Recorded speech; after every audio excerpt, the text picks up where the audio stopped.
गहलोत सरकार का दावा है कि राजस्थान देश का पहला राज्य बन गया है जहां आरटीआई के तहत अब बिना सूचना मांगे विभागों को खुद पोर्टल पर जानकारी देनी होगी। इसके लिए आरटीआई एक्टिविस्ट अरुणा राय, निखिल डे की टीम ने काफी समय तैयारी की। राजस्थान में इस पोर्टल की लॉन्चिंग हो गई है। इस मौके पर मुख्यमंत्री अशोक गहलोत ने कहा कि आरटीआई सूचना के अधिकार के तहत जनता की ताकत है, उसका अधिकार है, लेकिन केंद्र सरकार इसे कमजोर कर रही है। आरटीआई एक्ट को तोड़ मरोड़ कर अपने हाथ का खिलौना बनाना चाहती है मोदी सरकार। जो आरटीआई कानून बना उसमें सरकारों की जिम्मेवारी है, जो सरकारें हम निभा नहीं पाते हैं, कि आम जनता को सूचना स्वतः ही मिलनी चाहिए, मांगने की जरूरत नहीं होनी चाहिए। और उसकी शुरुआत आज इस रूप में हुई है। आप इस सफर में आगे बढ़ते जाएं। राजस्थान सरकार आपको हमेशा आपके साथ खड़ी मिलेगी, ये मैं आपसे वादा करना चाहता हूँ। इस मौके पर गहलोत ने कहा कि जनता को हक है कि वो सरकार के कामकाज पर नजर रखे, लेकिन वर्तमान केंद्र सरकार ये बिल्कुल नहीं चाहती। आरटीआई एक्ट की धारा 13, 16, 27 में बदलाव कर अपना दखल देना शुरू कर दिया गया है। इसे कांग्रेस बर्दाश्त नहीं करेगी। उन्होंने ये भी कहा कि आज जो विकास हो रहा है और मोदी जी जिसका ढिंढोरा पीट रहे हैं, ये वर्षों के कठिन परिश्रम का परिणाम है। इस मौके पर डिप्टी सीएम सचिन पायलट ने कहा कि देश में जो इंफ्रास्ट्रक्चर और विकास दिखाई दे रहा है, ये एक दिन का परिणाम नहीं है। टेक्नोलॉजी का जो इंफ्रास्ट्रक्चर है, ऑप्टिकल फाइबर गांव-गांव तक पहुंचे, ब्रॉडबैंड गांव-गांव तक पहुंचे और आखिरी छोर पर जाकर वाईफाई हम लोग अपनी 2.5 लाख पंचायतें जो पूरे देश में उनको दें, ये मनमोहन सिंह जी और सोनिया गांधी जी की सरकार में काम चालू हुआ था। मुझे सौभाग्य प्राप्त हुआ केंद्र की सरकार में आईटी के डिपार्टमेंट में काम करने का, और अब जिसको डिजिटल इंडिया बोलते हैं, इसका 80% काम मनमोहन सिंह जी की सरकार में हो चुका था, जहां 80% गांवों तक ब्रॉडबैंड हमारी सरकार पहुंचा चुकी थी। इस मौके पर सोनिया गांधी का वीडियो संदेश सुनाया गया, जिसमें उन्होंने कहा कि लोकतंत्र को कमजोर करने की कोशिश की जा रही है, आरटीआई को कमजोर किया जा रहा है, ये बर्दाश्त नहीं किया जाएगा। सूचना ही शक्ति है और इसी भावना को ध्यान में रखते हुए हमें सिविल सोसाइटी के साथ मिलकर इस जनशक्ति की रक्षा करनी है। मैं प्रदेश सरकार को बधाई देती हूं कि उन्होंने विधानसभा में राजस्थान सामाजिक जवाबदेही कानून बनाने की घोषणा की है। उधर भाजपा ने कहा है कि कांग्रेस का अस्तित्व खत्म होने की ओर है, देश विकास की राह पर है। जो ये नहीं कर पाए वो मोदी जी कर रहे हैं। ये कांग्रेस और गांधी परिवार से सहन नहीं हो रहा। राजस्थान की सरकार को और कांग्रेस पार्टी के नेताओं को खुद मुख्यमंत्री जी को ये बात समझ लेनी चाहिए कि जो बातें आज करके ये जनता को बरगलाने की कोशिश कर रहे हैं, ये बहुत बार बहुत मोर्चों पर फेल हो चुकी है।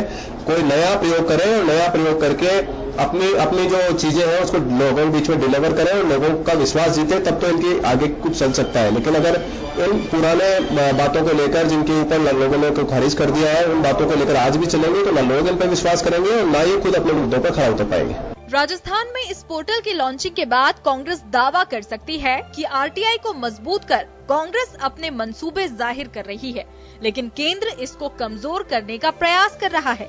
ये आरोप लगाकर अब इस मामले को तूल दिया जा सकता है। जानकारों का कहना है कि केंद्र सरकार ने एक्ट में संशोधन किया है, जिससे मुख्य सूचना आयुक्त के स्टेटस, वेतन और कार्यकाल पर असर पड़ेगा।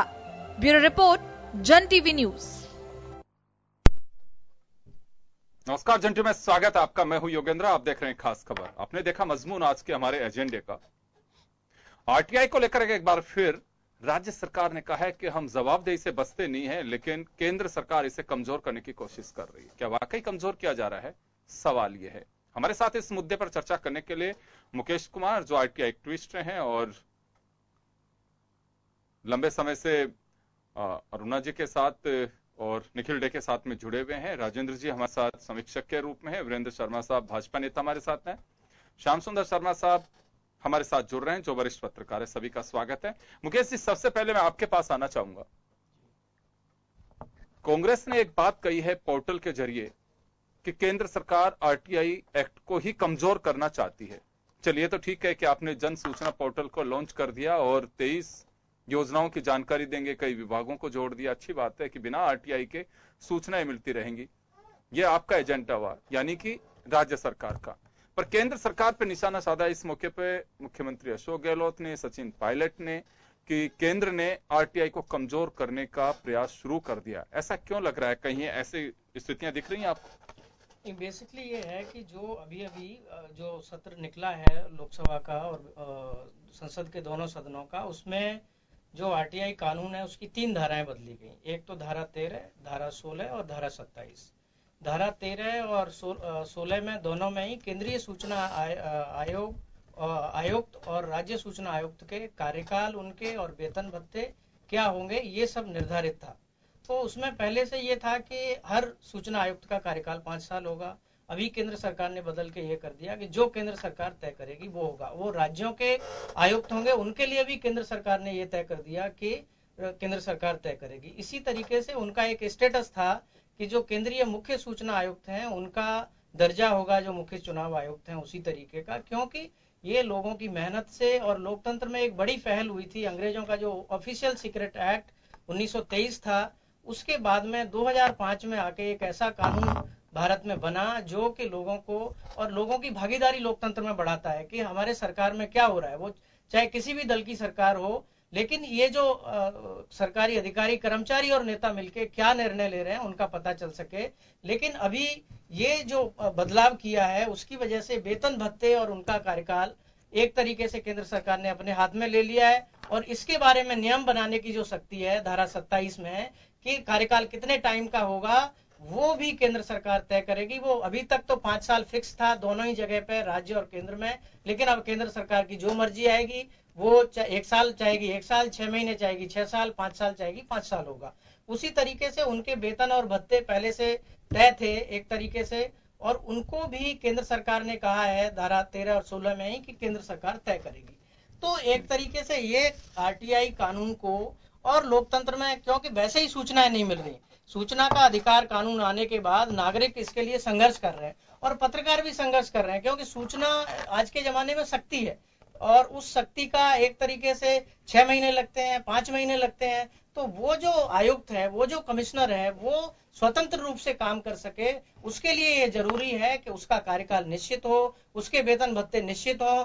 कोई भी सरकार यदि उसमें दखल करेगी तो ये हमें पता है और हम ये सब जानते हैं कि यदि वेतन भत्ते और कार्यकाल कोई निर्धारित करने वाले हैं उनके लिए और कभी भी बदल सकते हैं, तो वो स्वतंत्र रूप से काम करने में, उसमें आने में अड़चन पैदा होती है। एक तरीके से केंद्र सरकार ने जो सूचना का अधिकार कानून और पूरे विश्व में एक तरीके से 4-5वें नंबर पे देश था हमारा कि ये सबसे मजबूत कानून है, कुछ 1-2 देशों को छोड़ दिया जाए, उसको वापस से ले जाने के लिए तो मुझे लगता है कि केंद्र सरकार क्या चीजें छुपाना चाहती है जनता से, क्योंकि गांधी जी ने कहा था कि जो भी नेता, राजनेता, अधिकारी, कर्मचारी होते हैं वो जनता के ट्रस्टी होते हैं, उनको ट्रस्टी की तरह भूमिका में काम करना चाहिए। जो भी चीजें आ रही है वो जनता को बताओ आप, क्योंकि जनता का ही सब कुछ है। तो इसलिए ये सूचना के अधिकार कानून को कमजोर किया है। और मैं लौटूंगा आपके पास में वापस, वीरेंद्र जी के पास में जाना चाहूंगा सीधा। वीरेंद्र जी, 13, 16 और 27 एक्ट की जो धारा है आरटीआई एक्ट की, उसमें वेतन, उनका स्टेटस, उनका कार्यकाल ये था, और 16 के अंदर स्टेट के जो सूचना आयुक्त, मुख्य सूचना आयुक्त, इनको लेकर के उसमें था। अभी जो पार्लियामेंट सेशन था उसमें बदलाव किया गया है इसमें बाकायदा, और कहा गया है कि केंद्र सरकार तय करेगी कि कार्यकाल कब किसका कितना रखना है और वेतन भत्ते क्या जानकारी देनी है, नहीं देनी है। तो आरटीआई एक्ट जो आया, सरकार कोई भी हो, बीजेपी हो, कांग्रेस या दूसरी सरकार है, ये जनता के लिए एक बड़ी बात मिली थी। और मैं तो कहूंगा जब आप लोग आंदोलन कर रहे थे पूर्ववर्ती, जब इससे पहले अशोक गहलोत सरकार का कार्यकाल था, आरटीआई को बहुत बड़ा एक हथियार बनाया था आप लोगों ने, और सच्चाई जो है वो सामने आती थी। सरकार पे आरोप लग रहे हैं कि जानबूझ करके इसे कमजोर करने की कोशिश की जा रही है और सरकार कुछ छिपाना चाहती है इससे।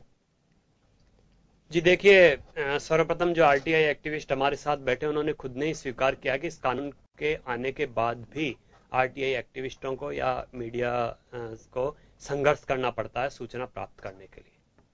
तो आप खुद समझ सकते हैं कि कानून किस प्रकार की सूचनाएं प्रदान करता है। दूसरा विषय जो है कि हमने इसे कमजोर करने का कार्य किया, तो ये कहीं नहीं है। विधायिका के रूप में इस बार का संसद का कार्यकाल जो रहा वह सर्वश्रेष्ठ प्रदर्शन उस कार्यकाल में रहा है, और जो सत्र रहा पूरा की पूरा उसने एक इतिहास बनाया, उसमें कानून बनाने के और संसद के दिनों में की कार्यवाही के ऊपर भी हमने एक इतिहास रचा है।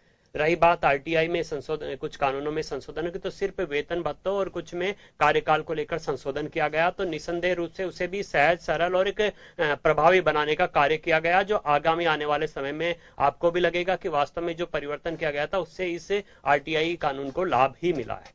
नहीं, उससे लाभ क्या मिलेगा, वो तो एक अंकुश लगाने की बात है कि इतने टाइम के लिए सूचना आयुक्त को, दूसरा एक स्टेटस जो था मुख्य सूचना आयुक्त का, अभी ये कहीं भी नहीं है। मुख्य सूचना आयुक्त का जो स्टेटस था, मुख्य सूचना आयुक्त का जो स्टेटस है उसमें तो साफ ही कह दिया कि नहीं, उसके समकक्ष नहीं रखा जाएगा। वेतन भत्ते और कार्यकाल के आधार पर किसी भी कानून को कमजोर नहीं किया जा सकता। अभी आप इंतजार कीजिए, कार्यकाल कितना फिक्स होगा, आप खुद कहेंगे कि एक अच्छा कानून था जिसमें अच्छा परिवर्तन किया है। चले, लेकिन राजस्थान सरकार ने जो जन सूचना पोर्टल जारी किया है जिसमें 23 योजनाओं की ऑनलाइन इंफॉर्मेशन होगी, कई विभागों की इंफॉर्मेशन होगी, मुख्यमंत्री ने एक सर्कुलर जारी किया है कि हर विभाग अपनी जानकारी पोर्टल पर लोड करे। देखिए, यह जानकारियां पहले से भी हर विभाग की वेबसाइट पर उपलब्ध थी, इसमें कुछ भी ऐसा नया नहीं है जो यह सरकार पहली बार कर रही है। जितनी भी इन्होंने जो ऐड दिया पेपर्स में या इस योजना के माध्यम से, इस कार्यक्रम के माध्यम से इन्होंने जो बताने की कोशिश की है, हर किसी भी डिपार्टमेंट की वेबसाइट आप उठा के लीजिए, सीएमओ राजस्थान की वेबसाइट आप उठा के देख लीजिए, हर डिपार्टमेंट के ऊपर ये सभी जानकारियां पहले से उपलब्ध है। साथ ही साथ इस कार्यक्रम को पूर्ण रूप से राजनीतिक रूप दिया गया है। सोनिया गांधी जी का संदेश वहां पे प्रसारित करने का क्या उद्देश्य है, वो किसी सरकारी पोस्ट पे हैं वर्तमान में, केंद्र में या प्रदेश में, किस हैसियत के आधार पर उनका संदेश वहां कार्यक्रम के दौरान प्रसारित किया गया।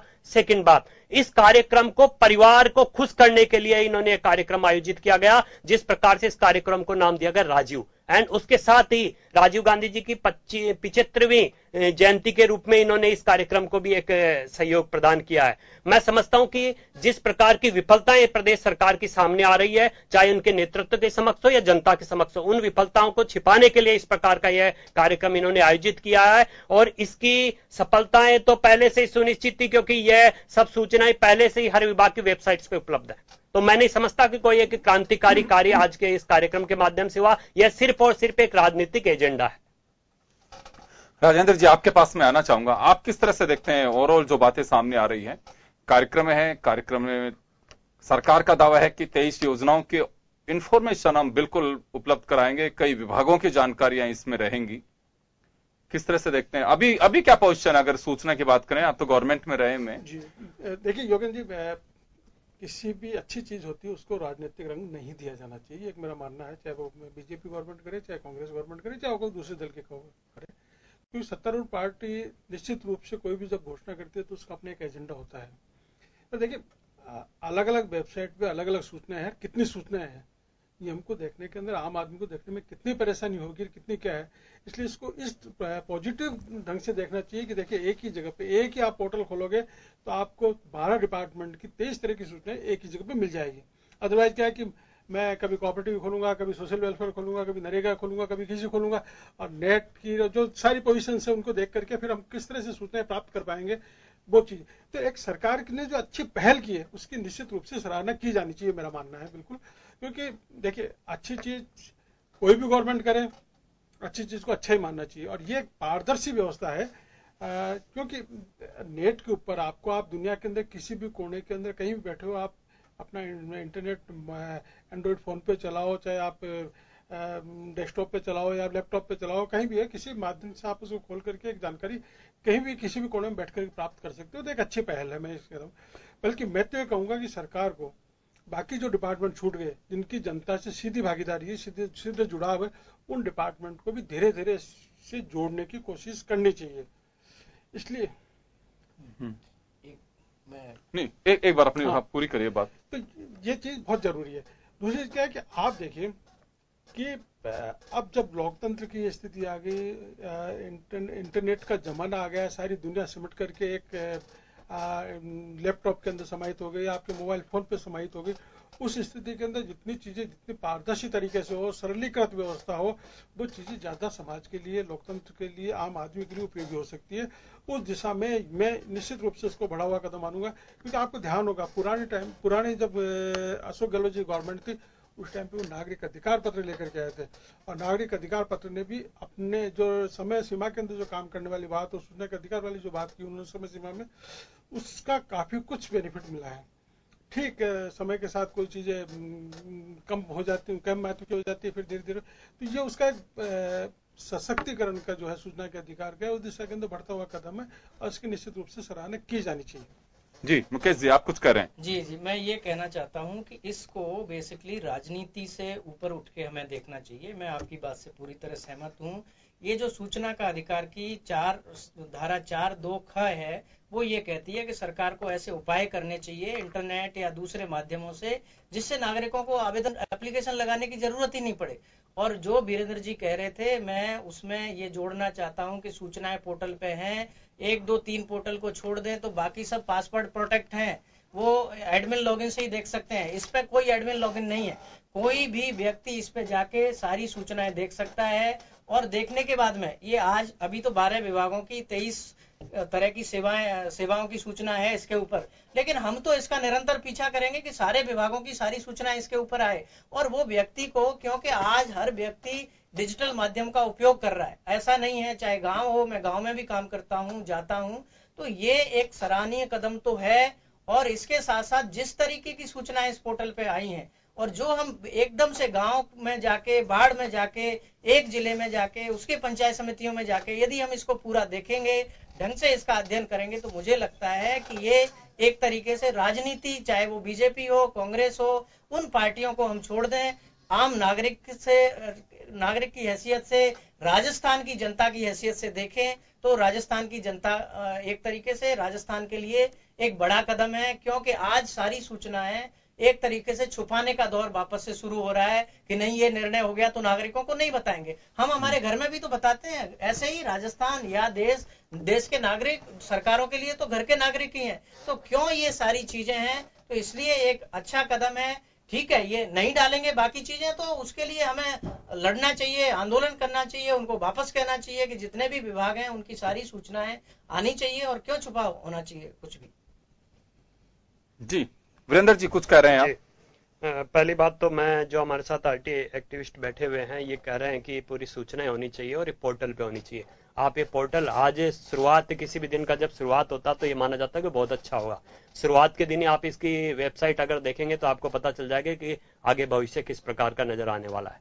आप देखिए वेबसाइट ओपन करके, आप खुद कहेंगे कि सही नहीं है, पहली बात। दूसरी बात, जिस प्रकार से आपने कहा राजनीतिकरण की बात, अच्छा होता राजनीतिकरण तब हो रहा है इस पे जब उस स्टेज के ऊपर, वो एक सरकारी स्टेज था, उसके ऊपर सोनिया गांधी जी का संदेश प्रसारित किया गया। वो आपको कहीं भी राजनीतिकरण नहीं लगा? आपसे पूछना चाह रहा हूं, कहीं भी राजनीतिकरण नहीं लगा आपको? नहीं, वो तो देखिए, नहीं, वो कैसे देखिए? आप कैसे इस प्रकार की बात कहेंगे कि वो तो देखिए? आपको राजनीतिकरण वो क्यों नहीं लगा? मैं सिर्फ इतनी बात पूछना चाह रहा हूं। मैं इसका जवाब दे रहा हूं जी। मैं कोई कांग्रेस का प्रवक्ता नहीं, मैंने ये नहीं कहा कि आप प्रवक्ता हैं, मैं सिर्फ ये बात कर रहा हूं। आप कह रहे हैं राजनीति, आपने हमारे ऊपर राजनीतिकरण का आरोप लगाया। आप ये सिद्ध कीजिए कि क्या वह राजनीतिकरण नहीं है कि सोनिया गांधी जी का किस आधार पर वहां संदेश प्रसारित किया गया। मैं सिर्फ आपसे ये पूछना चाह रहा हूँ। वो जो संदेश है उसमें साफ लिखा है ना उन्होंने कि क्या कहना चाहते हैं वो सूचना। नहीं, उस कार्यक्रम, वो एक सरकारी कार्यक्रम में आप किसी पार्टी के अध्यक्ष का किस आधार पर संदेश प्रसारित करवाएंगे? मैं सिर्फ ये कह रहा हूँ, इस कार्यक्रम का उद्घाटन ही सोनिया गांधी को करना था। सोनिया गांधी जी को करना था। किसी भी एड में कहीं भी आपको सूचना थी कि वो सोनिया गांधी जी इस कार्यक्रम का उद्घाटन कर रही है? वो तो बड़े बड़े पहले उन्होंने कहा था कि वो आएगी। जी बिल्कुल गलत, ये मान्य नहीं होगा किसी भी तरीके से। एक राजनीतिकरण इस कार्यक्रम का एक बार क्या राजनीतिक मंचों पर एक बार हमारे अध्यक्ष आते तो कार्यक्रम में राजेंद्र जी के पास जाना चाहूंगा। मैं राजेंद्र जी के पास जाना चाहूंगा। राजेंद्र जी, मैं एक बात जानना चाहता हूं, किसी सरकारी कार्यक्रम में किसी पार्टी के अध्यक्ष से उद्घाटन करना या फिर उसको चीफ गेस्ट रखना पहली मर्तबा हो ऐसा? देखिए, मैं योगेंद्र जी, वीरेंद्र जी को थोड़ा सा ध्यान देना चाहिए अच्छी तरीके से। मैं केवल जानकारी के लिए बता रहा हूं, आपके लिए और इनके लिए। देखिए, जब चुनाव होता है चाहे उसके बाद में बीजेपी की गवर्नमेंट बने, चाहे कांग्रेस की बने, चाहे किसी भी XYZ किसी पार्टी में, उसके पहले चुनाव घोषणा पत्र जारी होते हैं। वो चुनाव घोषणा पत्र किसका होता है? पार्टी का चुनाव घोषणा पत्र होता है। सरकार बनते क्या होता है? वो हो जाता है गवर्नमेंट का एजेंडा हो जाता है, गवर्नमेंट का मैनिफेस्टो हो जाता है। जैसे अब चाहे वसुंधरा जी सरकार पे आई तो उन्होंने जो चुनाव घोषणा पत्र था उसको सरकारी वो मान लिया। अशोक गहलोत जी गवर्नमेंट आई थी, उन्होंने उसको जन घोषणा पत्र के रूप में ले लिया और उनको इम्प्लीमेंट करने की वो बात होती। तो अगर इस तरह की छोटी छोटी, यदि कोई अच्छी चीज होकर के अंदर कोई छोटी चीज आती है तो उन चीजों को इग्नोर भी करना चाहिए, भूलना भी चाहिए। इन चीजों को पॉलिटिकल इशू नहीं बनाना चाहिए। पॉलिटिकल इशू नहीं है, ये कार्यक्रम का राजनीतिकरण की बात है सर, ये पॉलिटिकल इशू नहीं है। आप पूरे कार्यक्रम के दौरान, एक सरकारी कार्यक्रम के दौरान इस प्रकार का संदेश प्रसारित कर रहे हैं, ये आपका राजनीतिक एजेंडा हो गया एक तरीके से। और जिस प्रकार से आपने वहां यूज किया राजीव गांधी जी की फोटो लगाकर, आप देखिए भामाशाह योजना थी, भामाशाह स्वास्थ्य योजना, उसके ऊपर एक लोगों के ऊपर इन्होंने इतनी पॉलिटिक्स की कि ये लोगो साहब कमल के चिन्ह से मिलता हुआ है। आपने यहां स्लोगन क्या दिया? आपकी सूचना आपके हाथ। यहां आपका लोगो नहीं दिख रहा, आपके हाथ, आपके हाथ आपके कांग्रेस पार्टी का लोगो नहीं है क्या? जो लोग उस समझिए, आप मेरी बात सुनिए, अभी कुछ दिन पूर्व ही मैं यहाँ मेरी पूरी बात सुनिए, कुछ दिन पूर्व ही मैं यहाँ एक डिस्कस में था, उसी दौरान मुझे कहा गया कि इस योजना में आपने अपनी पार्टी का लोगो प्रसारित करने का कार्य किया और उसके साथ आपने सैफ्रॉन कलर का यूज किया। इस योजना का आप लोगो देखेंगे तो उसमें तो राजीव गांधी जी का फोटो और उसके साथ जो दिया गया कि आपकी सूचना आपके हाथ, ये जो स्लोगन है, इसमें क्या हाथ कांग्रेस पार्टी का प्रतीक चिन्ह नजर नहीं आ रहा? हाथ शब्द कांग्रेस पार्टी का नहीं है क्या? तो जिस प्रकार से राजनीतिकरण पहले भामाशाह स्वास्थ्य बीमा योजना से कितने लोगों को फायदा मिला है? जी ये तो देखिए राजनीतिक दलों को तय करना चाहिए, या ये तय कर लेना चाहिए कि आपके वक्त की फसल आप काटेंगे, हमारे वक्त की फसल हम काटेंगे, जिसको जैसा अवसर मिलेगा वैसे करेंगे। जिस प्रकार एक्टिविस्ट जी ने कहा कि राजनीतिकरण नहीं होना चाहिए, मैंने उसी का जवाब दिया है कि राजनीतिकरण नहीं होना चाहिए। योजना और आरटीआई का, योजना और आरटीआई का राजनीतिकरण नहीं होना चाहिए। आप तो उसका जवाब नहीं दे रहे हैं कि आपके मोदी जी ने बदल दिया, वो एक बात है। लेकिन मैं ये कहना चाहता हूं कि किसी भी पार्टी का नेता यदि पार्टी से जुड़ा हुआ है तो किसी उद्घाटन समारोह में चाहे तो मैसेज और चाहे दूसरी चीजें, ये राजनीति से, सरकार से फिर अलग होना चाहिए ना जी। ये सारी चीजें, तो आप डबल गेम क्यों खेल रहे हो? आप यहाँ भी बोलिए ना कि ये गलत किया है। आप क्यों नहीं स्वीकार करें? आप बोल दीजिए जनता के सामने कि गलत किया है। ये 50 बार हुआ है, लेकिन आज आप जन टीवी के माध्यम से आप जनता को बोल दीजिए कि जो आज हुआ है वो गलत हुआ है। मैं कह रहा हूँ बीजेपी भी अपना अध्यक्ष नहीं किसी कार्यक्रम में बोला, कांग्रेस भी नहीं, भारतीय जनता पार्टी ने गलती की है, मैंने स्वीकार कर लिया। भारतीय जनता पार्टी ने स्वीकार की, गलती की है, मैंने स्वीकार कर लिया। आप स्वीकार कीजिए कि आज के कार्यक्रम में गलती हुई है, सोनिया गांधी जी का संदेश प्रसारित करो। क्यों? फिर ये आप डबल गेम खेल रहे हैं, ये आपका राजनीतिकरण होगा। तो फिर आप भारतीय जनता पार्टी के लिए कैसे कह रहे हैं कि मोदी जी ने गलत किया? आज जो गलत हुआ वो आपके लिए गलत नहीं है। तो आज जो गलत हुआ वो गलत नहीं है क्या? इसका मतलब आप कांग्रेस का पक्ष ले रहे हैं। इसका मतलब आप कांग्रेस का पक्ष ले रहे हैं। मोदी जी सदन के नेता हैं या नहीं? कानून में बदलाव और एक संबोधन में बहुत अंतर है। कानून में बदलाव, सदन के नेता है मोदी जी। इन्होंने बिल्कुल कहा अभी कि मोदी जी ने कानून बदला। बदला है ना मोदी जी ने बदला क्या कानून? कानून संसद ने बदला है।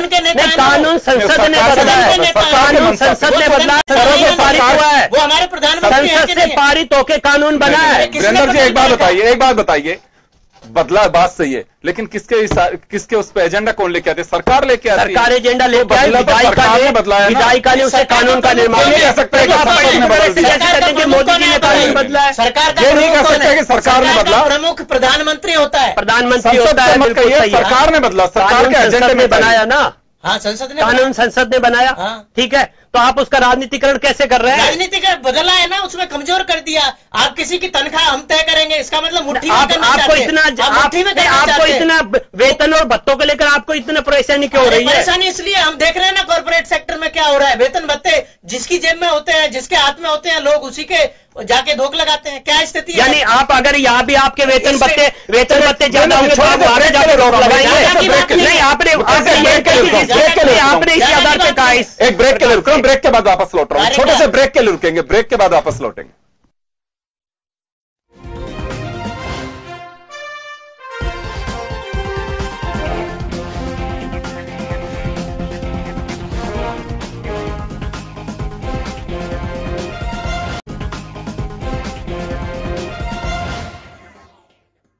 ब्रेक के बाद एक बार फिर आपका स्वागत है। आप देख रहे हैं खास खबर। बात कर रहे हैं हम राजस्थान में जन सूचना पोर्टल का आगाज हुआ है, जिसके जरिए 12 विभाग की 23 सूचनाएं आपको मिल सकेंगी।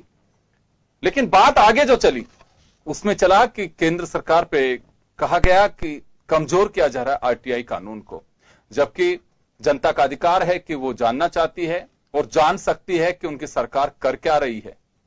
हम आपको बता दें कि हाल ही में आरटीआई एक्ट में पार्लियामेंट सेशन के दौरान आरटीआई एक्ट की धारा 13, 16 और 27 इसमें बदलाव किया गया है और यह बदलाव वेतन, कार्यकाल, सूचना आयुक्त और मुख्य सूचना आयुक्त के स्टेटस इनसे जुड़ा हुआ है। और इसी को लेकर के चलिए हम चर्चा शुरू करेंगे। लोकतंत्र को कमजोर किया जा रहा है, एक बड़ी बात यह आई। सूचना के आधार पे लोकतंत्र की मजबूती भी मैं जानना चाहता हूं। मुकेश जी, आपके पास वापस आना चाहूंगा। आरटीआई एक राइट है, अगर इससे सूचनाएं मिल भी जाती हैं, नहीं मिल पाती हैं, मिल जाती हैं तो क्या मजबूती है, और अगर नहीं मिल पाती हैं तो इससे लोकतंत्र को खतरा कैसे हो सकता है? देखिए, ये क्या है, हम यदि इतिहास से जाके बात करें, जब से राजाओं का राज था या फिर अंग्रेजों का राज था, तो एक आम नागरिक जो है किसी दफ्तर में अंदर जाना ही उनके लिए बहुत बड़ी बात थी कि किसी को अंदर घुसने दिया गया, और फिर उसमें से कोई कागज लाना तो एक तरीके से उनके ऊपर मुकदमा ही दर्ज हो जाता था कि आप कैसे कागज ला सकते हो। जबकि ये सारे जो कागज हैं, सरकार जो भी कर रही है वो हमारे नाम पे कर रही है। हमारे संविधान में ये लिखा हुआ है, be the people of India, हम भारत के लोग। जो संविधान बनाया, जो संविधान है हमारा, वो कहता है लोगों के नाम पे, और लोगों से चुन के जाते हैं ये सारे प्रतिनिधि, जितने भी, चाहे वो प्रधानमंत्री बने, चाहे मुख्यमंत्री बने राज्यों के, या और दूसरे जो एग्जीक्यूटिव के लोग हैं, वो सारे के सारे उनके नाम पे जब ये उनसे चुनाव होके जा रहे हैं, तो उन्हीं लोगों को जो वो कर क्या रहे हैं एक तरीके से वो सारी सूचना जानने का जनता को ये अधिकार होना चाहिए। और इस अधिकार से होता क्या है, बेसिकली जब आपके पास सूचना नहीं होती है तो आपको कुछ पता नहीं है निर्णय किस तरीके के लिए गए हैं। जो सूचना सरकार के द्वारा जारी की जाती है या पहले जारी की जाती थी मीडिया के लिए, उससे ही जो मीडिया के माध्यम से थोड़ी बहुत खबर है, और मीडिया को भी कितनी एक तरीके से सेंसरशिप थी मीडिया के लिए सरकार की, कि जो मर्जी में उनके आता कि हमें क्या जारी करना है। जो अच्छी अच्छी चीजें हो रही हैं जिनसे कि उनकी प्रशंसा होगी, वो चीजें तो जारी कर दी जाती थी। बाकी जो जनता के अहित में बहुत सारे, क्योंकि अलग अलग हमारे नागरिकों में भी अलग अलग हित वाले लोग हैं। पूंजीपति हैं, उनका हित अलग है, मजदूर हैं, उनका हित अलग है, किसान है, उनका हित अलग है, व्यापारी वर्ग है, उनका हित अलग है, सरकारी कर्मचारी अधिकारी वर्ग है, उनका हित अलग है। तो ये जो सारी चीजें हैं, किसके हित में निर्णय लिए जा रहे हैं सरकार के द्वारा, वो उस वर्ग को पता नहीं चल रहा है। मजदूरों के लिए क्या किया जा रहा है, कोई एक चीज की उसका तो प्रचार प्रसार कर दिया, लेकिन उनके खिलाफ में 10 चीजें की जा रही हैं। उसी तरीके से छोटे व्यापारियों के मान लीजिए पक्ष में या विपक्ष में कुछ निर्णय लिए जा रहे हैं, तो वो सब उनको पता नहीं चल रहा था। तो अभी इसके माध्यम से 30 दिन बाद आपकी सूचनाएं पता चल जाती हैं। अब ज्यादातर क्योंकि सूचना के अधिकार में कोई ना कोई व्यक्ति मांग लेगा, तो सरकार भी सो मोटो वो कुछ जगह देने लगी है। कई जगह अभी भी उस पर प्रतिबंध है। तो एक तरीके से मुझे लगता है कि ये जो सूचना है जीने का एक तरीके से अधिकार है। मान लीजिए मैं एक उदाहरण के माध्यम से आपको बताता हूं कि मेरा जो अभी खाद्य सुरक्षा का कानून है या पहले जो राशन बंटता था, उसमें मेरा नाम है, मैं उसकी प्रायोरिटी में आता हूं, उसके बावजूद भी मुझे राशन डीलर ये राशन नहीं देता है या नहीं देती है। तो मुझे जानकारी नहीं मिल रही थी कि एक तरीके से मेरा नाम उसमें है, मैं उसके लिए मेरा वो अधिकार है, मैं उससे ले सकता हूं या ले सकती हूं। लेकिन आज उसका वो आरटीआई का आवेदन लगा के, अभी तो पोर्टल पे है सूचना है, लेकिन आवेदन लगा के वो ये पूछ सकता है कि मेरा नाम इसमें है, उसकी योग्यता क्या है, किसका नाम उसमें जोड़ा जाता है, किसका बाहर निकाला जाता है, ये सब पूछ के यदि मेरा नाम है तो मैं वो मेरा राशन लेके, क्योंकि हमारे देश में, हमारे राज्य में अभी भी बहुत गरीबतम स्थितियां हैं। कई राज्यों में हम सुनते हैं, मीडिया के माध्यम से पता चलता है कि भूख से मौतें हो जाती हैं। तो एक व्यक्ति से, जो अंतिम व्यक्ति है, जो गांधी जी कहते थे कि सरकारों का काम है या सरकार में बैठे हुए व्यक्तियों का ये काम है कि वो निर्णय लेने से पहले ये सोचें कि वो जो अंतिम व्यक्ति है हमारे देश का, हमारे समाज का, उसके ऊपर उस निर्णय का क्या प्रभाव पड़ेगा। मान लीजिए वो ये सूचना का आवेदन लगा के उसको ये जानकारी मिल जाती है, राशन मिल जाता है, तो ये जो अधिकार है वो केवल सूचना का अधिकार नहीं है, उसके जीवन जीने का, उसका जीने का अधिकार भी। जी। चलिए, अगर इसमें कहीं कोई संशोधन हो रहा है तो ये आप लोगों की ओर से नहीं, लेकिन पॉलिटिकल मंचों से कहा जा रहा है कि इसको कमजोर किया जा रहा है, इससे लोकतंत्र कमजोर होगा। लोकतंत्र की भावना आपने बताई कि कोई व्यक्ति किसी को फायदा है, और मैं ये बात मैं कह सकता हूं, दर्जनों खबरें हमारे यहां पे हुई हैं, किसी सरपंच ने कोई काम करवाया, आजकल तो सोशल ऑडिट भी होती है उसकी, लोग बैठते हैं, लेकिन उससे ऑडिट में कई बार क्या होता है कि आनंद फानंद में कोई डेट ऐसे मुकर्रर करके और सब ये लोग बैठे थे, कोरम पूरा कर दिया। लेकिन आप आरटीआई एक्ट में नहीं बच सकते। आपने कौन सी सड़क बनाई, क्या स्टेटस था, कितना काम हुआ, कितने लोग उसमें लगे थे, उन नरेगा मजदूरों की सूची दीजिए। क्योंकि एक मुझे ध्यान है, गोगुंदा के पास का एक मामला था राजेंद्र जी, उस परिवार के 3 लोगों के नाम थे, 3 साल पहले मर गए वो,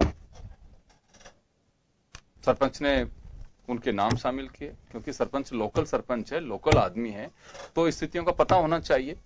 तो गांव में वास्तव में इसमें कोई डाउट नहीं है कि इससे क्या होगा, एक प्रेशर होता है कि मैं अगर गलत करूंगा तो मैं मारा जा सकता हूं, कि कितना पैसा हुआ खर्च, रिपोर्ट दीजिए, लोग मांग लेते हैं, कौन कौन लोग इसमें थे उसकी रिपोर्ट दीजिए। 10 रुपए का पोस्टल ऑर्डर देना होता है, वो जानकारी लेता है। बहुत सारे लोग अवेयर हैं, इसमें कोई डाउट नहीं है। कई बार मैं देखता हूं कि प्रिंसिपल सेक्रेटरीज और इनके पास में जिसको भी जिम्मेदारी आरएस ऑफिसर को या नीचे अधिकारी को, सचिवालय स्तर, सेवा स्तर के अधिकारी को, तो वो पूछते हुए होते हैं कि साहब इसकी जानकारी दें कि नहीं दें, तो कहते हैं दीजिए, देने में क्या दिक्कत है, कि सर इसमें वो बस इतना इशारा होता है। तो इसका मतलब कहीं न कहीं कोई गड़बड़ होती है, कहीं पत्रावली को ऐसी चली होती है कि जिसकी नोटिंग किसी के लिए बड़ी महत्वपूर्ण हो सकती है। कई लोग केसेस में लगाते हैं कि साहब ये आरटीआई से मिली सूचना है मेरे पास में, इसमें ये था और ये फैक्ट्स इसमें ये आ रहे हैं। अभी आपको ध्यान होगा कि पूर्ववर्ती सरकार के वक्त भी और अब की सरकार के वक्त भी, पूर्ववर्ती सरकार के वक्त एक निर्दलीय विधायक थे मिस्टर महरिया, नंदकिशोर महरिया। सरकार ने आंकड़े कुछ और दिए और आरटीआई में कुछ आंकड़े और आ गए। उन्होंने उसको आधार बनाया कि देखिए साहब मेरे सामने दोनों चीजें, तो आरटीआई से सूचना है वो गलत है, ये गलत सूचना एक एमएलए को कैसे मिल गई, मेरे नाम से मैंने लिया है, और या मंत्री मुझे गलत जानकारी दे रहे हैं। एम्प्लॉयमेंट से जुड़ा एक इश्यू था। तो ये बात तो सही है कि लोगों में अवेयरनेस आई है और जागरूकता भी होती है। राजेंद्र जी, आपके पास आना चाहूंगा मैं। मजबूती इसी बात को लेकर के है कि लोगों को राइट ज्यादा मिलते हैं, अधिकार मिलते हैं, उसके प्रति अगर अवेयर होते हैं तो निश्चित रूप से कुछ हद तक करप्शन पे लगाम भी लगता है। आपको ध्यान होगा, अगर आरटीआई एक्टिविस्ट नहीं होते तो शायद पूर्ववर्ती सरकार के वक्त भी ये खाद्य सुरक्षा से जुड़ा मामला था, वसुंधरा जी खुद चौंक गई है सुनकर के, कैसे कैसे हो सकता है कि जिंदा लोगों के नाम ही गायब हो गए। आपको ध्यान होगा ये राजसमंद, भीम और इधर का जो मामला था, उसमें जांच करवाई उन्होंने, उसमें जांच भी करवाई, जांच के बाद में वास्तव में प्रूव हुआ कि हाँ ये गलत था। ये सब आरटीआई एक्टिविस्ट की वजह से हुई।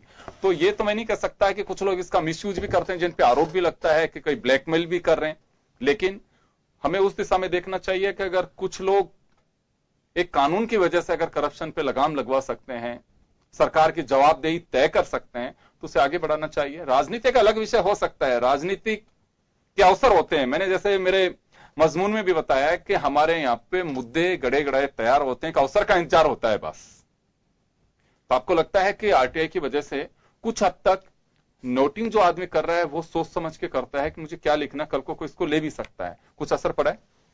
देखिए युवन जी, एक चीज तो बड़ी साफ हो जानी चाहिए कि पिछले जो 5-7 साल के अंदर जो टेक्नोलॉजी में दूसरी चीजों में बदलाव आए हैं और आरटीआई एक्ट आया और दूसरी चीजें आई है, उसे देखिए कि सरकार का जो काम करने का तरीका उसमें काफी बदलाव आ गया है, काफी पारदर्शिता आई है, अवेयरनेस भी आई है, अवेयरनेस भी आई है, जनता के अंदर भी आई है। और देखिए उस दृष्टि से यदि हम आगे चल के इसको देखते हैं तो राजस्थान गवर्नमेंट का जो निर्णय है, राजस्थान जन सूचना पोर्टल जो बना है, ये काफी उपयोगी है, जानकारी परक है और लोगों को इससे काफी कुछ लाभदायकता मिलेगी, इसमें कोई दो राय नहीं है।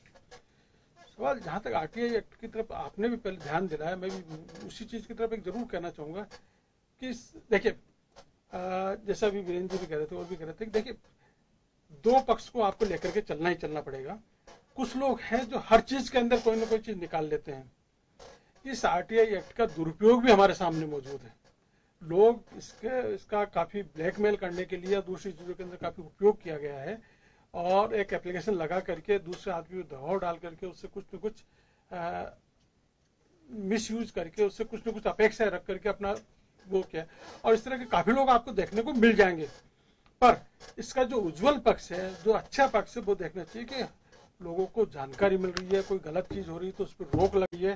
क्योंकि देखिए, मान लीजिए कि डिपार्टमेंट से आपको सूचना नहीं मिल रही है तो आप गवर्नमेंट में जाकर के अपील करते हैं, वहां से नहीं मिलते तो आप सूचना आयोग में जाकर के अपील करते हैं, आपको सूचना कहीं न कहीं से मिल जाती है। और आपको ऐसे बहुत से उदाहरण मिलेंगे जिसके अंदर सूचना आयोग ने व्यक्तिगत वो लगाया, व्यक्तिगत जुर्माना लगाया, किसी 25,000 का लगाया, कहीं 10,000 का लगाया, कहीं 15,000 का लगाया। तो दोनों चीजों को देख करके चलना पड़ेगा, पर प्रयास ये होने चाहिए कि जो लोग इस आरटीआई एक्ट का दुरुपयोग कर रहे हैं उन पर भी अंकुश लगना चाहिए। क्योंकि आप किसी उस आरटीआई एक्ट के नाम पे यदि किसी के ऊपर दबाव बनाकर कुछ गलत कराना चाहते हैं या कुछ गलत फायदा उठाना चाहते हैं तो उसके ऊपर नियत जनित की होनी चाहिए, बिल्कुल। आपके व्यक्तिगत हित की नहीं होनी चाहिए, उसमें ये होना चाहिए। इसमें आपको ध्यान होगा कि आरटीआई एक्ट के तहत ही सूचना मिलने पर पूर्व राज्यपाल और राजस्थान के पूर्व उप मुख्यमंत्री कमला जी और कुछ लोगों के एक जमीन का इश्यू था, वो नदी का कुछ था, वो आरटीआई एक्ट के कारण ही वो सूचना मिली और उसको निरस्त करना पड़ा। तो ये एक बड़ी क्रांति और बड़ा हथियार है। वीरेंद्र जी, मैं आपके पास आना चाहूंगा जी। पिछले दिनों पीएमओ ने एक आरटीआई के तहत एक ये दिया कि इससे सुरक्षा से जुड़े इश्यू हैं और हम इसमें जानकारी नहीं दे सकते हैं। सूचना सिर्फ इतनी थी कि पास्ट की जानकारी थी कि नरेंद्र मोदी साहब किन किन देशों की यात्रा में गए और पर्टिकुलर 3 जगह का उसमें एजेंडा था, फ्रांस का भी था, किसी यात्रा में अमुक समय पे कौन कौन साथ में थे। जो काम हो चुका उसमें किस तरह की सुरक्षा का इश्यू है, अगर हाँ भविष्य के लिए भाई कहां जाएंगे, कहां ठहरेंगे, क्यों जा रहे हैं, कौन साथ में होगा, वो एक हो सकता है कि चले साहब देश की सुरक्षा से जुड़ा मामला है, एक शासन प्रमुख है हमारे। लेकिन अगर पास्ट की कोई जानकारी जानना चाहता है तो पीएमओ का ये आदेश, बहुत सारे लोगों ने इसमें समीक्षकों ने भी लिखा कि समझ से परे है कि उस वक्त की जानकारी देने में क्या दिक्कत है। पीएमओ अक्सर मना कर रहा है कि मनमोहन सिंह के वक्त भी जानकारी आती थी, ली जाती थी कि इस दौरे पे कितना पैसा खर्च हुआ, कौन कौन लोग गए थे, क्या मकसद था, उसकी पूरी नोटिंग जो चाहिए होती थी जिसको मिल जाती थी। तो ये जानकारी जो पीएम अक्सर चीजों को रोका जा रहा है, तो इससे एक राइट मिला हुआ है लोगों को, वो मजबूत कैसे होगा? जी देखिए, जो जानकारी आम जनता को चाहिए होती है वो समय समय पर सरकार उन्हें जारी भी करती है। और मैं समझता हूं जिस प्रकार की जानकारी उस समय चाहिए गई थी, जिसके लिए मुद्दा सामने आया, उसमें कुछ इस प्रकार की जानकारियां थी जो सुरक्षा की दृष्टि से महत्वपूर्ण थी, इस वजह से वो नहीं दी गई। नहीं, लेकिन पास्ट की तो जानकारियां उसमें तो क्या, जब दौराई करके आप आ चुके, उससे सुरक्षा के कौन से खिलवाड़ हो सकता था, और ये जानकारी कि कौन साथ में था, ये सबके समझ से परे थी बात। कहा भी लोगों ने कि जब जाकर के ही आ चुके, ये भी नहीं को भविष्य की योजना नहीं पूछ रहे आपसे, जिस दौरे पे पैसा खर्च हुआ है गवर्नमेंट का, वो तो कोई भी पूछ सकता है कि इस दौरे में कौन आपके साथ में था। देखिए, ये तो प्रधानमंत्री कार्यालय अच्छे से स्पष्ट कर पाएगा। मैं समझता हूँ कई विषय ऐसे होते हैं जो देश की राष्ट्र सुरक्षा से जुड़े होते हैं, तो हो सकता है उसी आधार पर जानकारी नहीं प्रदान की गई हो। जी चलिए, हालांकि ये भी देखिए अभी सरकार है, आपके लिमिटेशंस हैं, लेकिन 13, 16 और 27 जिसमें बदलाव किया गया है, आर्टिकल दोनों ही केंद्र और राज्य दोनों को नियुक्ति का अधिकार पहले से कि केंद्र ही तय करेगा कि सूचना आयुक्त कौन होगा। एक बोर्ड बना हुआ है, उसके माध्यम से इसमें लीडर ऑफ अपोजिशन के लोग भी होते हैं। राजस्थान में अगर सूचना आयुक्त बनना है तो इसके अंदर विधानसभा अध्यक्ष ऐसा है, देख तो मुख्यमंत्री, नेता प्रतिपक्ष और एक मुख्यमंत्री की तरफ से नॉमिनेट कोई व्यक्ति होता है, जिसमें पिछली बार विधानसभा अध्यक्ष कैलाश मेघवाल थे। इसी तरह से केंद्र में है, विपक्ष की भी भूमिका होती है, लेकिन ये अंडरस्टूड है कि केंद्र सरकार किसको सूचना आयुक्त चाहती है, मुख्य सूचना आयुक्त चाहती है, वही बनता है, क्योंकि वो 3 में से 2 लोग अगर एक पक्ष में हो गए तो वो वही बनेगा, इसमें कोई बात भी नहीं है।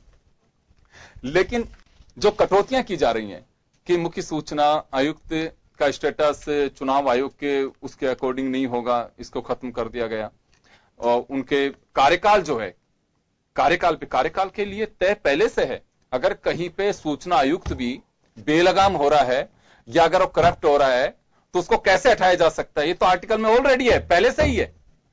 लेकिन अभी तय किया गया है कि केंद्र सरकार इसमें दखल रखेगी।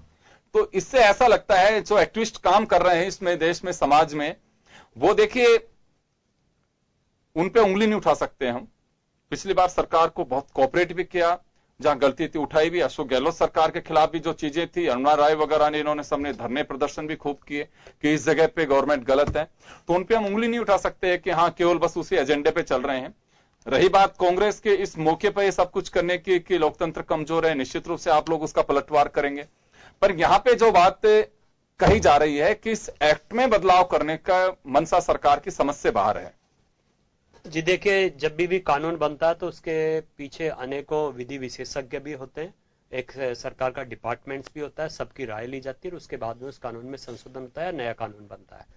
केवल वेतन भत्तों और कार्यकाल के ऊपर अगर परिवर्तन किया गया और उसके ऊपर अंगुली उठाई जाती तो मैं समझता हूं वो सही नहीं है, क्योंकि जी जो भी है आप माने तो केवल उसी के कारण अगर आप कहें कि उसके कानून को लचीला बना दिया है, कमजोर बना दिया, तो ये सही नहीं है। हो सकता है उसे के दूरगामी परिणाम बहुत अच्छे हों, क्योंकि कई बार देखा जाता है कि एक कार्यकाल किसी का लंबा होता है तो उस दौरान कई सारी ऐसी चीजें होती है जो नहीं होनी चाहिए, तो उसको देख ब्रेक किया जाए। तो जो विधि विशेषज्ञों ने जो राय रखी या उन्होंने जिस प्रकार से उसमें संशोधन की मांग रखी थी उसी अनुरूप वो किया गया है। जी हाँ, मुकेश आप कुछ कह रहे हैं। जी, तो मैं ये कह रहा था, आपने भी पहले कहा था कि उनको बेसिकली हटाने का प्रावधान हमारे देश में छोटे से लगा करके, और हमारे माननीय जो राष्ट्रपति जी हैं उनको हटाने तक की प्रक्रिया कैसे है, वो है उसमें ऑलरेडी कानून में बना हुआ है। तो एक तरीके से, और स्टेटस को, क्योंकि आप जो बात कर रहे थे कि प्रधानमंत्री कार्यालय से सूचनाएं आजकल नहीं आ रही हैं, और ये सबको पता है, ये मीडिया में रिपोर्ट्स भी हो रहा है। एक तरीके से ऐसे लोग, ऐसा पद जिसको प्रधानमंत्री कार्यालय, राष्ट्रपति कार्यालय, जो देश के सबसे ताकतवर कार्यालय हैं, जो सारे निर्णय लेते हैं, बड़े से बड़े जो निर्णय हैं वो वहां से लिए जाते हैं, उस व्यक्ति की एक तरीके से जो चीजें हैं वो सरकार उस तरीके से तय करने लग जाए कि वो 1 साल कार्यकाल करेगी, 2 साल कार्यकाल करेगी। मुख्य चुनाव आयोग या चुनाव आयोग चुनाव कराते हैं, उनका जो स्टेटस था वो इनका भी था, इसीलिए स्टेटस रखा गया क्योंकि ये बड़े बड़े ताकतवर कार्यालयों से सूचनाएं निकालेंगे और निकलवाएंगे, और जनता को वो सूचना जरूरी है। कौन कहाँ गया, किस तरीके से किया, कितना पैसा खर्च हुआ, कौन गया, ये बताने का हमारे एक तरीके से पहले भी बता रहे थे। और सूचना के अधिकार ने वो एक तरीके से वो ताकत आई है, जितने भी जो घोटाले निकले, जिनकी वजह से वीरेंद्र जी की पार्टी की सरकारें आई, उसमें 2G हो, कॉमनवेल्थ हो, कोयला हो, ये सारे के सारे घोटाले कहाँ से निकल के आए? क्योंकि यदि ये सूचना का अधिकार नहीं होता तो ये कागज तो कहीं से एक कागज लीक होता, इतनी सारी सूचनाएं तो लीक नहीं हो सकती थी। दूसरे लोग भी लगे हुए थे, लेकिन वो सूचना लीक होती तो पीछे पड़ जाते। तो इससे ये बहुत ताकतवर एक तरीके से पद होना चाहिए था। तो ये स्टेटस कम करके और इनका वेतन भत्ता अपने हाथ में रख के और इनका कार्यकाल अपने हाथ में रख के इनको एक तरीके से कमजोर करने का मैं तो कहूंगा कि अपने हाथ में है, कि हमारे हाथ में हो कि हम उसको कैसे करेंगे। क्योंकि एक्ट में यही लिखा हुआ है कि केंद्र सरकार तय करेगी और 27 में लिख दिया कि हम ये कितना होगा, क्या होगा, उसमें पहले लिखा और इसमें भी लिख दिया कि केंद्र सरकार तय करेगी। तो एक तरीके से कुछ कठिन घड़ियां भी आती हैं, कुछ सूचनाएं बहुत कठिन होती हैं, जो सरकार के लिए भी, लोगों के लिए भी बहुत इंपॉर्टेंट है। सरकार को लगता है कि हमारी पता नहीं क्या लोगों के बीच में छवि हो जाएगी, तो उसको लेकर के मुझे लगता है कि उनको लग रहा है कि नहीं, ये जो स्टेटस है, ये जो ताकत है, ये हमसे ज्यादा ताकतवर कैसे हो सकते हैं जिस तरीके का। और ये तो सबको पता है कि ये केवल इसमें नहीं हुआ है, सीबीआई का एक डायरेक्टर दूसरे डायरेक्टर पर रेड कर रहा है, उसको रातों रात बदल दे रहे हैं, क्या हो रहा है, किस तरीके, ये जो संस्थानों को, आरटीआई को कमजोर किया है, लेकिन संस्थानों को कमजोर करने की, चाहे वो सीबीआई हो, दूसरे और जो स्वतंत्र सीवीसी है, स्वतंत्र संस्थान है, उनकी जो स्वतंत्रता है, क्योंकि हमारे सत्ता में यदि चेक एंड बैलेंस नहीं होगा, इसलिए 3 पार्ट बनाए, और 3 पार्ट में भी जो सरकार का एक हिस्सा है उसमें अलग अलग जो संस्थान है, वही यदि सीएजी स्वतंत्र नहीं होगा, सीबीआई स्वतंत्र नहीं होगी, सीवीसी स्वतंत्र नहीं होगा, सूचना आयोग स्वतंत्र नहीं होगा, ये सारी चीजें स्वतंत्रता से काम नहीं कर पाएंगी। ये बात केवल अभी के कार्यकाल की नहीं है, ये हमारे लोकतंत्र के लिए है। कोई एक बार, अभी कोई हमारे मोदी जी प्रधानमंत्री हैं, अगली बार वो फिर कोई और बदल जाएंगे, पिछली बार कोई और थे। तो लोकतंत्र को जिंदा रखने के लिए, लोकतंत्र को लंबे समय तक चलाने के लिए संस्थानों का स्वतंत्र रहना बहुत जरूरी है। जी हाँ, वीरेंद्र जी बताइए। देखिए, सभी जो भी संस्थान है स्वतंत्रता पूर्वक कार्य कर रहे हैं, क्योंकि अभी वर्तमान में जो भी हालात देश ने देखे हैं किस प्रकार से एक पूर्व गृह मंत्री जेल में गया है। वह देश देख रहा है कि किस किसने क्या किया, और आप निश्चित मानिए स्वतंत्रता पूर्वक सब डिपार्टमेंट्स कार्य कर रहे हैं और एक अच्छे निर्णय यह सरकार कर रही है। और जिसने भी गलती की, चाहे वो भ्रष्टाचार किया, घोटाला किया या कुछ भी किया है, वो निश्चित रूप से जेल में जाएगा। सरकार के डिसीजन पे सर कोई संदेह नहीं कर रहा।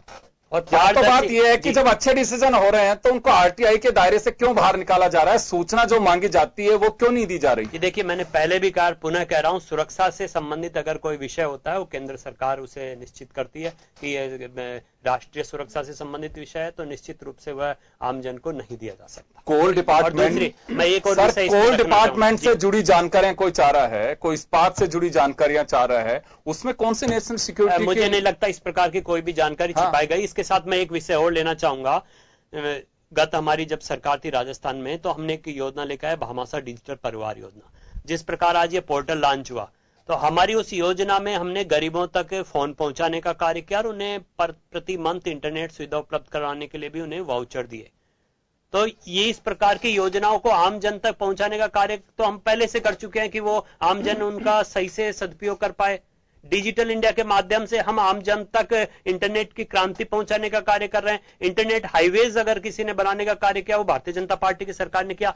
तो हमारा उद्देश्य यही है कि आम जन तक हर सूचना पहुंचे। तो हम उसका इंफ्रास्ट्रक्चर भी दे रहे हैं और उसके साथ साथ कानूनों का भी सरलीकरण कर रहे हैं कि आम जन तक सूचनाएं सही पहुंचे और एक सशक्त राष्ट्र का निर्माण हो। जिस प्रकार उन्होंने कहा सूचनाएं सही पहुंचेगी, तो सूचना की जानकारी देना और उस योजना के स्टेटस की जानकारी में बड़ा अंतर है कि आज निःशुल्क दवा है, लेकिन एसएमएस हॉस्पिटल कितनी दवा दे रहा है और थानागाजी के एक पीएचसी कितनी दवा दे रही है।